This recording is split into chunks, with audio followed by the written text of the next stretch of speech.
everyone nowadays, my passion is to build processes, okay? But my processes have a lot of human tasks, at least 17. And every human task needs to have a SLA. My customer, Mickey, wants also to send reminders. Send reminders, send emails every day, all the time someone receives a task, we want to receive an email. Every 2 weeks we need to inform the manager. And every month maybe we need to also to send another email or to reassign the task to someone else. But how can I do that?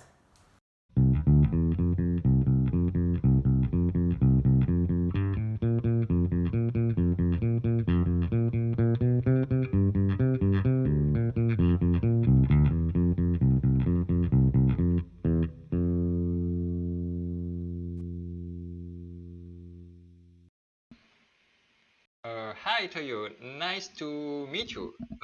So yeah, I understand your question. So have a look here. So this is, for example, one process, and in BPMN, what you ask is what we call a boundary event. So here, the task here, you can here at a boundary event, and you will say first uninterrupted timer, and you say, okay, here it's escalations, so you have to manipulate to manage the escalations. Like take too much time, so here you come here, you have the timer conditions, and you said, okay, it's about let's say 1 month, and you want to escalate because you have to do something different, take too much time that task. But if you want to send just an email or reminder, this is then a non-interruptive event. It's here, and then you will send, for example, an email, and you give times here, for example, after 3 hours. And then if you want to send another reminder, you have to add another boundary event after, for example, days.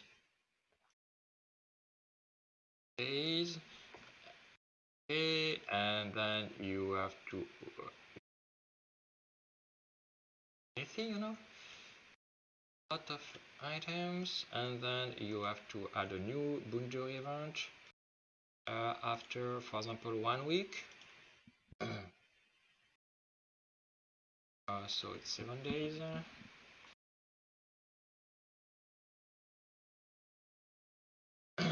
So you need after to enlarge the task, because and you are supposed to do that on every task. So imagine that you want to send 5 different notifications event on, or 7 different notification event on the different tasks, and you have to do everything like this. And finish, and this is an escalation, so you are supposed after to come back in the flow.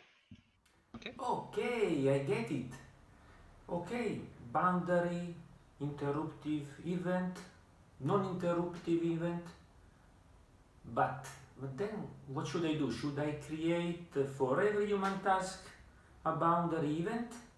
Is there any better way to do that? That's a good point. And that's why, my positions, you need to separate the business need and the technical need. So what is a business need? For example, if you have an escalation like that one, this is typically a business need because you need to do something. It's part of the process. When you send just to send a reminder, it's in general it's a technical need. It's maybe a business need. For example, if it is a KPI for the user and you want to register how many times you send a reminder, and it's part of something to track that. This is a business need. You want to keep track. But if it is only a technical needs and a reminder, then the best is to use a different tool, because my positions, if you don't bother the process is only part of business, and for all the technical part you have to use different tool. So let's have a look to the tool what I told you. So first, just you can remove all that non-interruptive, because this is a technical need, and you first have to add in the portal what we call due date. That's the due date, and you will say, for example, here you want to return 7 days, so you have to return that as a long, it's the durations. So it will be return 7 day, or it's 1 month, so it's 31 day multiplied by 24 by 60 in a minute by 60 seconds multiplied by minute, because you have to give that in milliseconds. Okay, so now I have my due date. Second, I use that tool, Truckmilk, and you go to register a job, and you see you have a lot of jobs in that. So Truckmilk is a scheduler. This page is a scheduler, and you have the SLA jobs. You give a loan SLA, for example, and you register the job. That's it. Then go now to the jobs and go to parameters, and let's parameter that one. So first the post and name, so it's a loan validations, that one. And then you will have different tasks. Let's say I want to work, so what is the name of my task? Is review content. You can leave the task empty, that means all the tasks in the process will have the same, but let's say I want to have a different rule on task. And then you say, okay, after 25%, 10%, so you have to think in percent when 100% is a due date. So you have to say that after 10% of that times, then you can give an action. Oh, I don't remember the action. So let's come back, details, and here's the actions. I want to email the candidate to say something. Then you have the email subject, the email contents, and you can give a link. So the user will receive an email with a task, and you can click on the task directly. And that's the Bonita server, so he is redirected to the correct server. And if you want to avoid what we call the reboots, to not send it twice, then you have to generate a task data here, a pool variable. Let's call that the SLA ribbon. It must be a Java object and must be a map.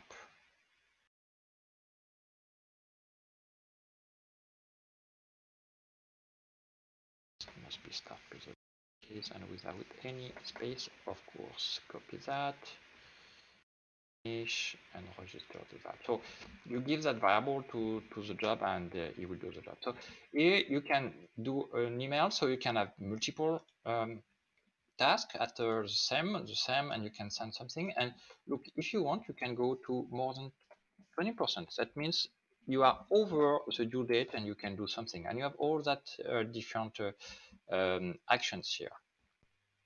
Okay, so you can email a specific user, candidate, and actors, assign, and so on. It sounds good. But hold on, another question. Why not just doing interactive boundary event instead to do assign to? Can you explain me that? The difference between the assign and the escalations is when you assign the task, you stay in the task. That's this one, okay? That means the token is still here, and you still have to accept or cancel the task. And then the task is still here, so you can calculate the complete durations to do the task.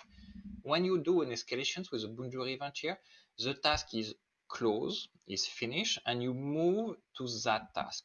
Okay, so you may want to assign to say, okay, this task was here for 2 or 3 days, and you said, okay, I assign to different user, but the task is still ongoing.